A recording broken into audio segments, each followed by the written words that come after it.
Yo, what's up, boys? Welcome to this WindWalker monk guide for Season 1 of the War Within for PvP. Let's get into it. First thing we're going to talk about is going to be our stats. Since WindWalker monk got created, the stats haven't changed. It's always been versatility and mastery. But now here in the War Within, we have a close follow-up being haste, that is. Haste has gotten especially good as we have lost a PvP talent we previously had called Alpha Tiger, which gave us 30% haste when we Tiger Palm someone new. We don't have that anymore, and therefore we need a little bit of haste, or it doesn't feel smooth and it feels kind of clunky. You're gonna wait for your haste or your energy to build up so you can Tiger Palm, and it's kind of annoying. So I experimented with the stats, and first of all, I went a full haste build.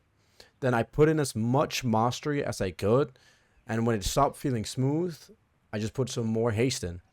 I found the sweet spot to be around 10 to 15% haste in PvP combat. You can see I'm outside of PvP combat, so I'm 9%.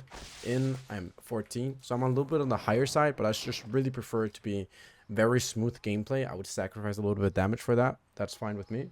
That accumulates to be around 7 pieces of haste honor gear. It's also especially good because, as I said, we lost Alpha Tiger, and in Conduit we have nothing that gives us haste. So it feels very bad to not have anything if you play Conduit.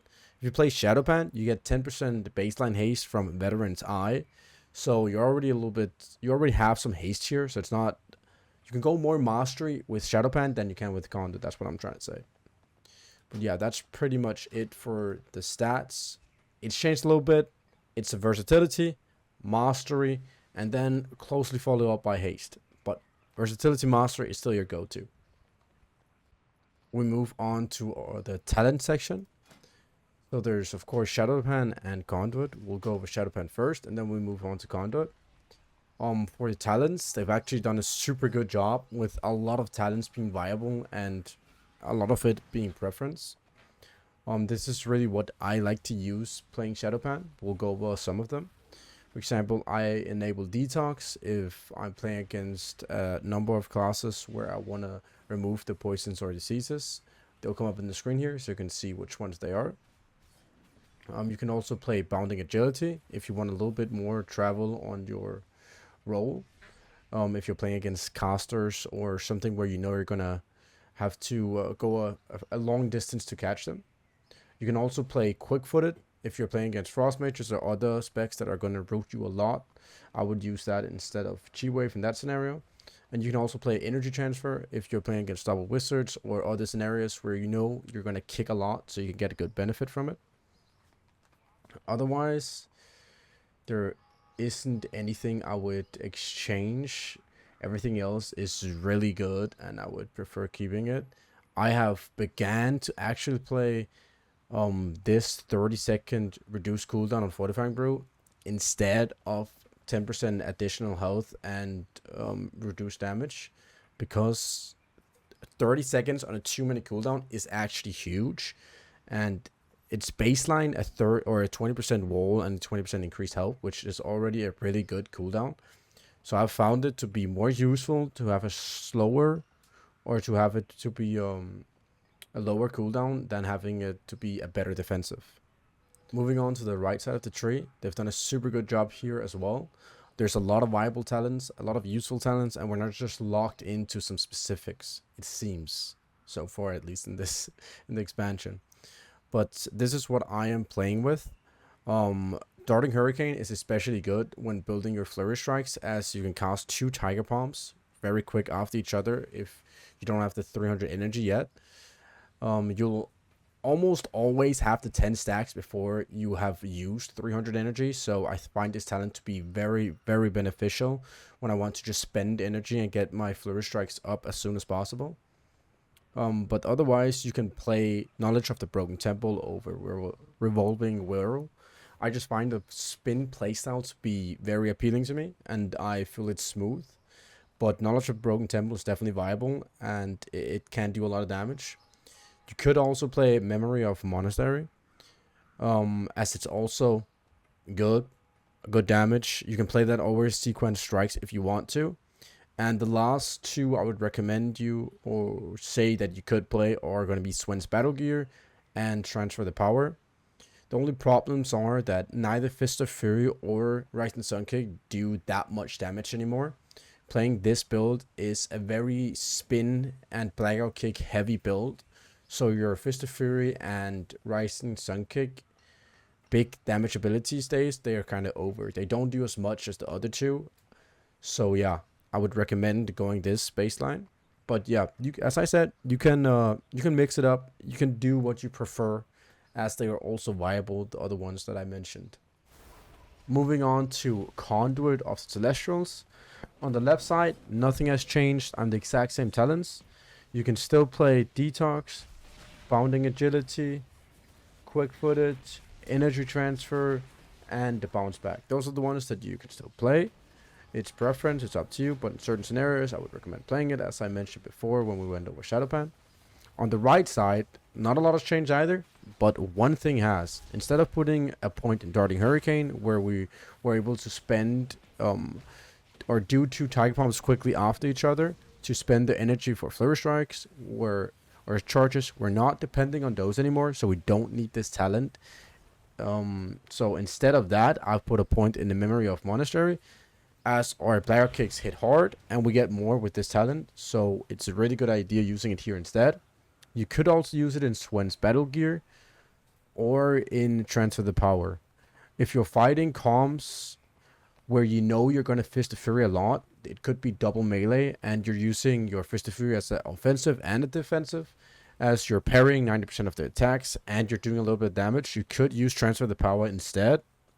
But I recommend either Transfer the Power, Memory of the Monastery, or Swen's Battle Gear. I prefer Memory of the Monastery, as it seems like it does a little bit more damage, so I really recommend sticking to this.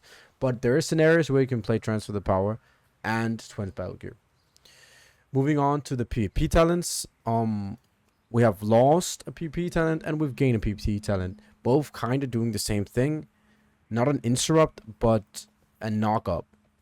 We have gained Dragon or Rising Dragon Sweep, where when we Whirling Dragon Punch, it knocks all enemies up into the air, and that interrupts any spells that they're doing. So it's basically an extra interrupt, which is super good because we're playing a heavy Whirling Dragon Punch build, so we're getting a lot of these. Other things are, depending on what you play, if it's Conduit or if it's Shadowpan, you would need Absolute Serenity. I would definitely recommend having Absolute Serenity when you play Conduit, so you don't get interrupted on your Celestial Conduit, except if you get stunned, but I would recommend doing it after you are on stun CD. But the ones you can play are Turbo Fist, Rising Dragon Sweep, Reverse Harm, Grab a Weapon if you're able to disarm anything, and I'll put a list of specs and classes that you can do it against up at the screen here as well. And then, of course, Absolute Serenity. I can see instances where you can play Rodeo if you're having a hard time catching up. That could be, for example, against Frost Mages that keep blinking whenever you get to them, so you can do a clash afterwards again.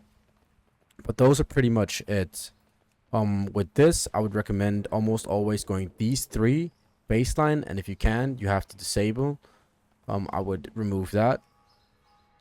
But yeah, against casters, this is especially good, of course, because you can interrupt the cast. If you're in Shadowpan, for example, go to Shadowpan real quick. These three would be baseline. If you can't grab a weapon, good Reverse Harm.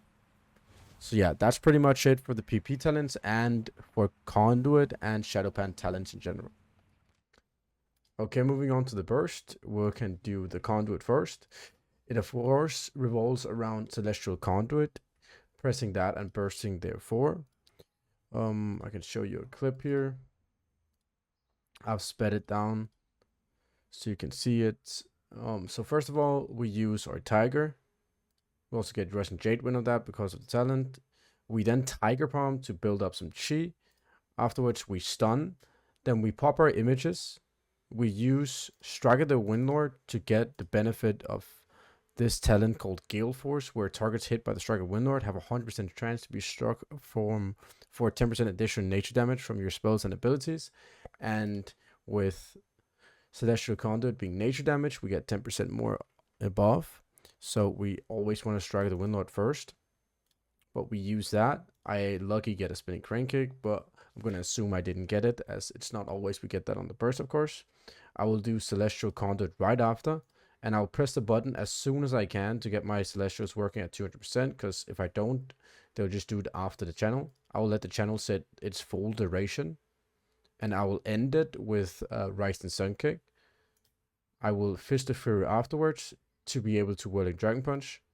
I Whirling Dragon Punch here, and then I get a spin proc from the Whirling Dragon Punch. I use that spin, and I should have let the spin go all the way, as it does get interrupted if you do a button. But let's say I don't let it, or I do let it go all the way, and then I use my Blackout Kick, and then I use the same again. I use Spinning Crane Kick because I got another proc, and then I Blackout Kick into Rising Sun Kick into Blackout Kick, and that's and so far on. So what you're doing is your burst window, you stun, images, Striker the Windlord into Celestial. That's pretty much going to be the stun duration. If you can get damage off after that, you want to get your Whirling Dragon Punches out with Spinning Crane Kick, and then the Blackout Kicks after the Spinning Crane Kicks, because you get procs from that. And that's pretty much it for the Celestial. So it's just centered around the Celestial, and afterwards it's Whirling Dragon Punch, Spin, and Blackout Kick, repeat. I'll let you see it here one time fully sped up.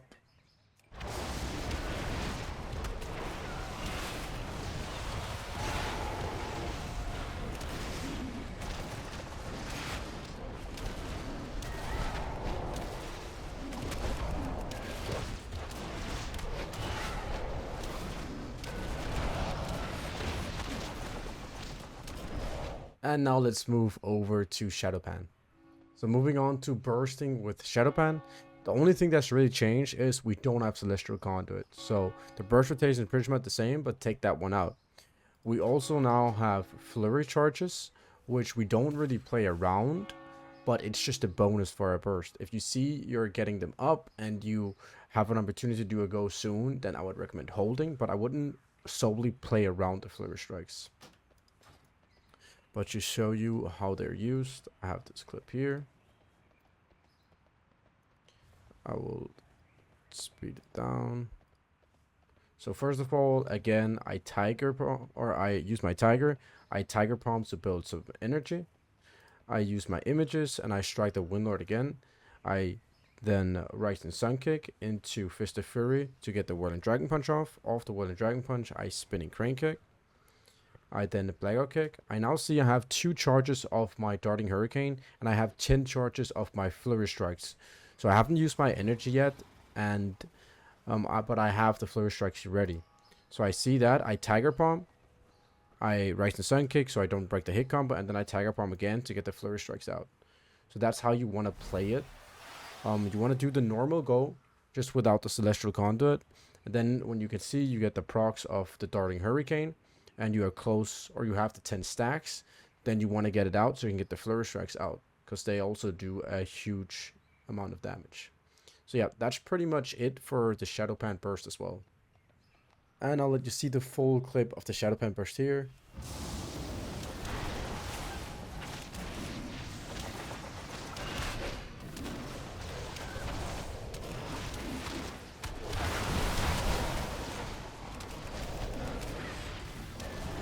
Okay, for the last section, I just wanted to show you my Tell Me Whens and Weak Auras, as they have changed a little bit. You can see these icons here, probably wondering what that is, and that is Weak Auras and Tell Me Whens. So down here I have Dance of the Wind, which is this talent, where your dodge chance is increased by 10% and additional 10% every 4 seconds until you dodge an attack, stacking up to 9 times. So if it stacks fully up, it's 90% and almost guaranteed to dodge. And it's very beneficial against Pharaohs and Rogues, where you get stunned a lot. Next one I have is Vivacious Vivification, which track my every 10 seconds I have an instant Vivify. Here we have Darting Hurricane, which was this talent we use for Shadowpan, where my next two Tiger Palms have a 50% reduced global cooldown. Here I have Teaching of the Monastery, which is how many barrel kicks I'll get after I Tiger Palm. You can see here I Tiger Palm 1 time and I'll get 1 stack, and your next barrel kick strikes additional 1 time. I have to get out of combat to get into the settings again. There we go.